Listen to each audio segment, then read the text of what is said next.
Hey guys, and welcome back to the channel. Today I'm going to teach you everything that you'll need to know to make the most of the beautiful region of Timberwolf Mountain in the Long Dark. We're going to be talking about what the region has to offer, key locations, and routes to the summit. So without any further ado, let's just get right into it. So first things first, why go to Timberwolf Mountain? Well, aside from the beautiful landscape and environments, Timberwolf is home of the infamous plane crash. No, not the smaller plane in Pleasant Valley, but the big cargo plane. Throughout the region, you'll find debris of the airliner as well as the cargo containers that the crash left behind. And these things are the jackpot. If your survivor has a hacksaw, you can use it to crack open these puppies and get a huge influx of supplies. These containers are so overpowered in most difficulties that you'll immediately jump from early survival to comfortable late game just by opening them in Stalker or below. Now, aside from loot, the mountain is also a beautiful region with abundant wildlife, and nearly untouched other than the impacts from the plane crash and the Mountaineer's Hut, which is a spot that is very well loved by the game's community. If you're wanting to access nearly all of the wildlife that Great Bear has to offer, plus beautiful views and abundant loot, then Timberwolf might just be the place to be. The final thing I'll say before we get into how to get to places is to keep in mind that Timberwolf can be a bit of a maze. I'm going to show you routes that are easy to remember and find due to the easily recognizable landmarks, but there will definitely be plenty of shortcuts that you can find as well. So make sure that you explore when given the chance. There are few feelings as rewarding as realizing that you know a complex map like the back of your hand. When it comes to key locations, Timberwolf Mountain is not very straightforward, and it has a lot of them. You obviously have the summit, which has the tail section of the plane and a bunch of cargo containers for you to search, the Prepper Bunker and Mountaineer's Hut as the most obvious ones. But there are also quite a few other locations that are much more off the beaten path that can be easy to miss for even the most experienced survivors. These locations consist of cargo container spots, some small secluded areas that may contain notable loot, and a couple caves. So let's go over how to get to all these places. We'll be putting off the summit until later so I can go into that in more detail. First, we'll be talking about the cargo container areas, and I'll be naming them as we go so we can use them as a landmark to find other locations as well. Join up with me at the Mountaineer's Hut, which you'll find very quickly after entering the region from Pleasant Valley. Now follow me across Crystal Lake. There are often wolves around this area, so you may need to take a little bit less of a direct route than I am in order to avoid them. But either way, you want to head over to this cliff face and find this rope. Climb up it and then walk straight to your left to find these containers. Since there are acorn trees all around it, we'll be dubbing this spot the Acorn Cargo Spot. Now from here, look towards the summit and follow where I go. Taking the path that I am now will help you get a little bit higher up on the mountain without using any rope climbs. Once you get to about here, make sure you check this little shelf as there is a possible corpse that may spawn with a revolver. From there, continue along this wall until you find these containers, which we'll dub the Riverside Cargo Spot. Okay, there are 3 more cargo areas to find, but they're in the other direction than we came from, so meet up with me at the Mountaineer's Hut once again. Now follow the path that I take up and over this hill. Once you get to the other side, walk down the slope and keep an eye out for this plane wing. It's hard to miss, trust me. Once you've spotted it, walk to it and you'll find the wing cargo spot. Now, from here, follow the path that I take. It'll take you over a fallen tree bridge and then open up. Just keep following the wall to your right until you reach this rope climb. Climb to the top, and then take a slight left and walk towards this big ol' rock in the clearing. But make sure to keep an eye out for wolves, because there are often some in this area. Once you reach the rock, congratulations, you have found the Boulder Cargo Spot. Very creative, I know. This one has 1 container on the top of the boulder and 1 below it. Okay, now for the final cargo area. I saved this one for last because there are 2 ways to get there. One which is very fast but requires goading, and the other is longer but requires no goading. If you're okay with goading, then meet me up at the Mountaineer's Hut again. Follow the path that I take now, going into this little outcrop. Now, carefully shimmy down the slope, and once you've reached the bottom, you'll be at the Engine Cargo Spot.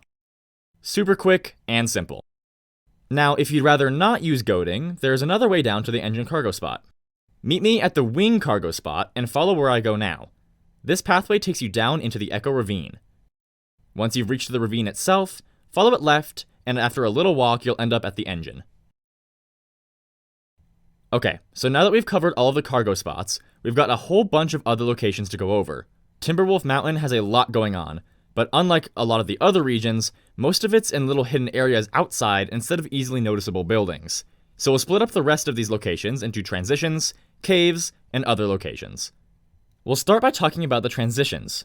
First is the one to Pleasant Valley. Starting at Mountaineers, follow the path that I take over here. Soon you'll see a clearing with the plane's landing gear sticking out of the snow. Keep following me, and then, shortly after passing the landing gear, you'll see this path open up towards the left. Follow that path and you'll end up in Pleasant Valley. Next is the transition into Black Rock.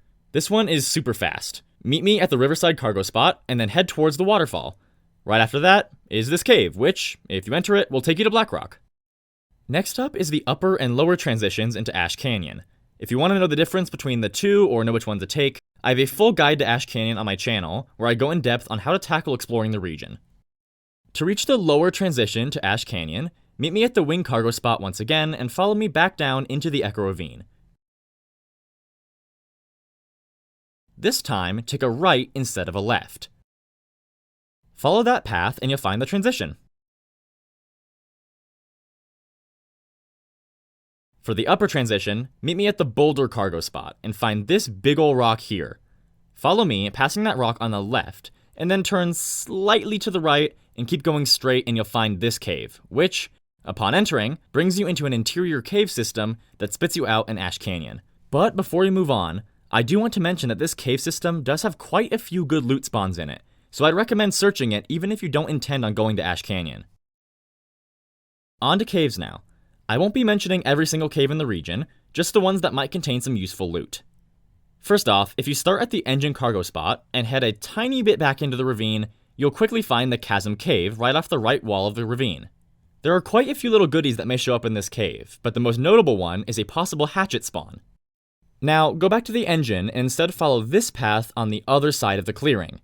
You'll quickly spot this cave, but we'll actually come back to that one later, so keep that in the back of your head for now. Keep following this path and you'll find this cave, which is actually one of my favorite spots in the game. Just look how cool it is. Anyway, similar to the last cave, this one has a lot of smaller spawns, but the most worthwhile ones are a possible hunting knife, and I'm pretty positive a bedroll can spawn here too. I know that I found one, but I don't know if it got changed in the loot refresh, so I went to check the wiki, and since the wiki page looks like this, I think I'll trust my gut. Regardless of that, the knife spawn is reason enough to check it out. Alrighty, the next two caves are both going to be possible hatchet spawns. For the first one, start at the wing cargo spot and then follow this path. It'll take you over a fallen tree bridge, after which you'll want to hug the wall to your right, and you'll quickly find the cave. The second one is right near the Boulder cargo spot. Look where I am, and oh, what do you know? You can see it right there in the wall of the region. All you gotta do is walk over to it. Now, there is one more thing to mention before moving on from caves, and it's the cave systems in the region. There are two sets of linked caves that can be used to traverse the region. So now, let's go back to that one cave that I asked you to keep in mind. This cave is part of the lower cave system. Entering it will bring you to the lower cave network, which will have a decent amount of small loot inside, plus a possible spawn for the Spelunker's Lantern. The other end of this cave system can be found by starting at the Riverside cargo spot, and then heading back towards the Acorn cargo spot, keeping an eye on the wall to your left, and you'll quickly find the other entrance to the lower cave system. That means that the lower cave system can be used to quickly get from the engine cargo spot to the Riverside cargo spot. There's also an upper cave system, but we're going to get to that one when we talk about the summit. Finally, onto the last of the key locations. I'll quickly knock out the prepper bunker by directing you toward the video I did that covers how to get to all of the prepper bunkers in great detail. But don't worry, I won't be evil and force you to watch the whole thing. The whole video is separated into chapters, so you can just find the Timberwolf Mountain one and skip straight to it. With that out of the way, we have 4 other miscellaneous locations to go over. We'll start with the Echo Peaks. Echo Peak West is found by starting at the wing cargo spot, walking a short way along this wall, and keeping an eye out for a little path opening to your right. Follow that path and you'll end up at Echo Peak West, which has a potential revolver spawn. Echo Peak East has less notable loot, but a couple possible containers that could be looted. To find it, start at the wing again, then follow the path I take, passing the West Peak entrance, the Echo Ravine entrance, and then follow this wall that's now on your right. Be careful though, you'll be walking right past a bear cave on this path, so make sure you keep an ear out for signs of the bear and move slowly if it's nearby. Shortly after passing the bear cave, a pathway will open up, leading you straight to Echo Peak East. Next up is a little unnamed shelf that has a possible revolver spawn on a corpse. Start at Mountaineers and follow the lake to the left. Once the water stops in this little corner, take a right and follow this wall until you end up at the small clearing. It'll be super easy to recognize if you're in the right spot because of these acorn trees. Now walk to the edge of the clearing that overlooks the lake to find the body that may have the revolver. The very last point of interest is Andre's Peak, which will have some small goodies and a possible knife spawn. Starting at the river cargo spot, follow the path that I take along the edge of the river until you reach the cliff face. Trace along the cliff face to the left until you find the path to the peak. You'll reach it quick. And just like that, you've reached Andre's Peak. Okay, we did it. That was a lot of locations. Before we finish off this video with the summit, I do want to quickly mention some wildlife. I don't like to tell you guys where all the wildlife is in these guides, because I do want to save some of the exploration for you guys to do on your own. But some of you did point out in my Ash Canyon video how a cougar spawn really impacts a route which I suggested, and I thought that was a very good point to bring up. I'll say here that the most impactful wildlife spawns are going to be that one bear in the cave that we passed on the way to Echo Peak East, another bear that I'll mention on the way to the summit, and one cougar spawn. The first cougar spawn isn't super dangerous. It's in the woods near the wing cargo area, but as long as you give that little area a wide berth, you should still be more than fine to walk to the wing without getting its attention. Now, if you bug the cougar and get a second one to spawn, the second spawn will spawn at the river right next to the river cargo spot, so keep that in mind while planning routes to explore. At last, we can talk about reaching the summit. Now, there's originally only one way to reach the summit. Well, technically two, but the second requires you walking straight past the first, so I'm not going to count that one. But once you've reached it, you can deploy a rope that makes getting back there much easier. Before we set out though, ensure that you have a bedroll, a decent amount of good travel food, and coffees if you can. There will be quite a bit of walking and rope climbing, so you'll likely need to rest at least once. To get there for your first time, make your way to the boulder cargo spot. From there, follow the route that I take, hugging this wall. Eventually, this little path will open up and you'll want to follow it. Be careful though, we are officially in bear territory, so keep an eye and ear out for signs of a nearby bear. Straight ahead, you should see another path that continues through these two walls. Follow that to a rope climb that will take you up to the secluded shelf.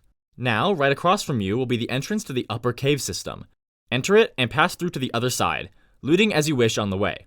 Once you pop back out, you'll just have to follow the cliff face to your right to find the final climb to the summit. And it's a big one. Before you head over there though, follow me to find this little hideaway cave. We're checking this spot because it's one of the 3 possible rope spawns that we'll want to find to deploy in order to create a quicker access route to the summit in the future.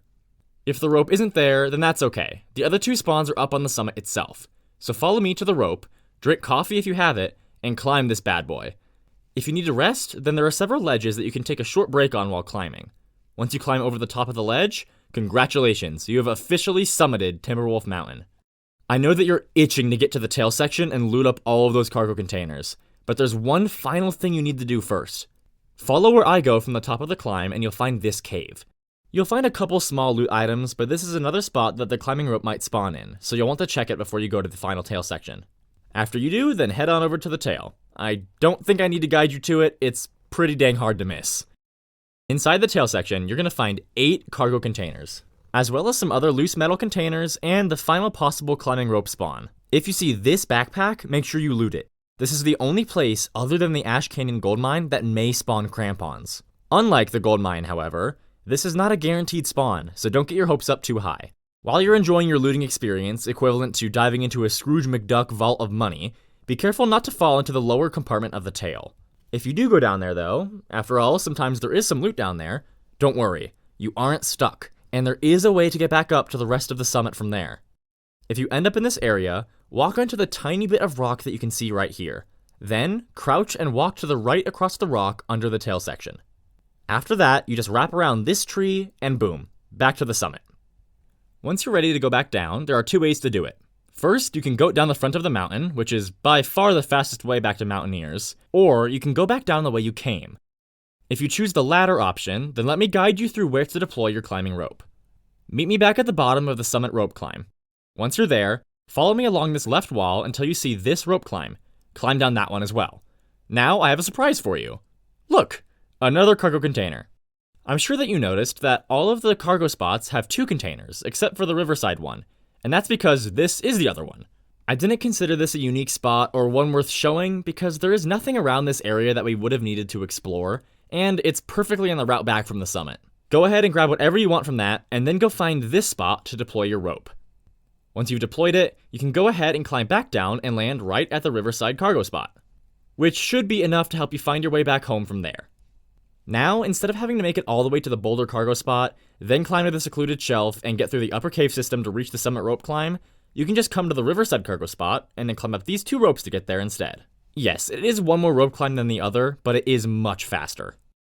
The final thing that I'll talk about before we part ways today is that cargo containers work a bit differently on Interloper. Only about half of them will spawn, so you'll want to know which spots are worth checking because it is not randomly determined. It's always the same which ones will spawn and which ones won't. When playing on Interloper, the riverside cargo spot won't have any containers, the regular one or the surprise one I just showed you. The acorn cargo spot won't have any containers either, but it may still have a hacksaw that spawns, so you should check that if you haven't found one yet. The other spots, engine, wing, and boulder, will all have exactly 1 container instead of 2. And finally, the summit will have 4 containers instead of 8. On top of that, each container will contain far less loot, although it will still be a lot for Interloper. Alrighty then, that's everything that you guys need to know to become an expert at surviving and exploring Timberwolf Mountain. I hope that you enjoyed the video and were able to learn something new. If I got anything wrong or missed anything, please let me know. The integrity of the information I give you guys is super important to me. If you liked the video, then like the video. It helps out the channel a lot. If you want to see more from me, then grab the nearest fish and slap that subscribe button. You guys are amazing, and I'll see you in the next one.